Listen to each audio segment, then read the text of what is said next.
आपने समाप्त करने के लिए सर कहा है, इसलिए मैं एक अपील सबसे करना चाहता हूँ। मेरा जो भी 8 महीने का अभी तक का अनुभव है, जितना भी कुछ इसके बारे में अध्ययन किया है और जितना भी कुछ मैं डॉक्टर होने के नाते समझ पाया हूँ, मेरी एक अपील है कि शायद जो बात हम लोग शुरू से कह रहे हैं कि वैक्सीन जब आएगी और वैक्सीन भी जब आएगी तो वो कोई जादू की तरह 1 मिनट में जो है सारे 135 करोड़ लोगों को लगाकर इम्यूनिटी नहीं दे पाएगी। उसके अंदर भी समय लगेगा, उतनी वैक्सीन उपलब्ध होने में भी समय लगेगा, उतने समय का सारा देश इंतज़ार नहीं कर सकता। इस बीमारी से बचने के लिए वायरस केवल क्योंकि ह्यूमन शरीर के अंदर ही जीवित रहता है और एक बार हमारे शरीर में प्रवेश करके दूसरे के शरीर में वो जाने की जब प्रयास करता है, क्योंकि थोड़े दिन के बाद एक शरीर के अंदर वो डेड हो जाता है, दूसरे शरीर में जब तक वो लाइव है, जब वो जाता है, उस चेन ऑफ ट्रांसमिशन को हमको कट करना है। और उस चेन ऑफ ट्रांसमिशन को कट करने के लिए जो सबसे महत्वपूर्ण है, जिसके बारे में मुझे बहुत खुशी है कि इस सदन के अंदर भी इसके लिए आग्रह भी किया जा रहा है कि ये जो मास्क है ये शायद हमारी सबसे बड़ा हमारा रक्षक है।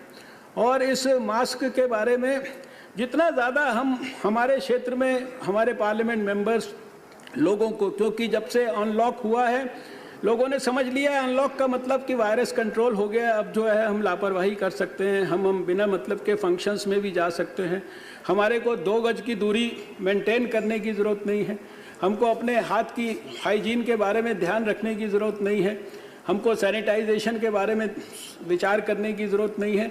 ये जितने भी विषय हैं, 4 केवल विषय हैं, हैंड की हाइजीन, रेस्पिरेटरी एटिकेट्स, मास्क और जो प्रधानमंत्री जी ने कहा 2 गज की दूरी, और जिसको मैं समझता हूँ कि शायद गांव के अंदर लोगों ने बहुत ज़्यादा गंभीरता से, गहराई से, सच्चाई से और कमिटमेंट के साथ समझा है। हमारे जो अर्बन इंडिया है उसमें अभी भी हमारी जो ज़्यादा तकलीफ़ है वो हमारे थोड़े से स्टेट्स में रह गई है, और वो थोड़े से स्टेट्स में भी थोड़े से हमारे सिटीज़ के अंदर रह गई है, और उन सिटीज़ के साथ के आसपास के पेरी अर्बन जो थोड़े एरियाज़ हैं उनमें रह गई है। और वहाँ पर भी अगर गहराई से अध्ययन करेंगे तो ध्यान में आएगा कि वायरस का ट्रांसमिशन वो वायरस के कारण नहीं हो रहा, वो हमारी लापरवाही के। माननीय मंत्री जी, आप महत्वपूर्ण बातें बता रहे हैं पर प्लीज कंक्लूड करें। इसीलिए सर मैं कंक्लूड करता हूं। आप कह रहे हैं कि आपसे मैं चाहता हूं कि लगातार आप ये अपील करते रहें, प्लीज कंक्लूड। ये देश से लगातार अपील करते रहें। प्रधानमंत्री जी भी कई बार इस बारे में अपील कर चुके हैं। ये जो सोशल वैक्सीन, माननीय स्वास्थ्य मंत्री जी प्लीज कंक्लूड करें प्लीज। वैक्सीन के आने तक कम से कम हम प्लीज कंक्लूड करें। मास्क और 2 गज की दूरी को सबसे बड़ी सोशल वैक्सीन समझें। प्लीज कंक्लूड करें। इन्हीं शब्दों के साथ सर मैं सभी का, आपका विशेष रूप से धन्यवाद करता हूं और भगवान से ये प्रार्थना करता हूं कि हम सबको वो कोविड से रक्षा करने के लिए सब प्रकार के प्रयासों में देश की सहायता करने के लिए हम सबको वो अपना आशीर्वाद। प्लीज, बहुत बहुत धन्यवाद।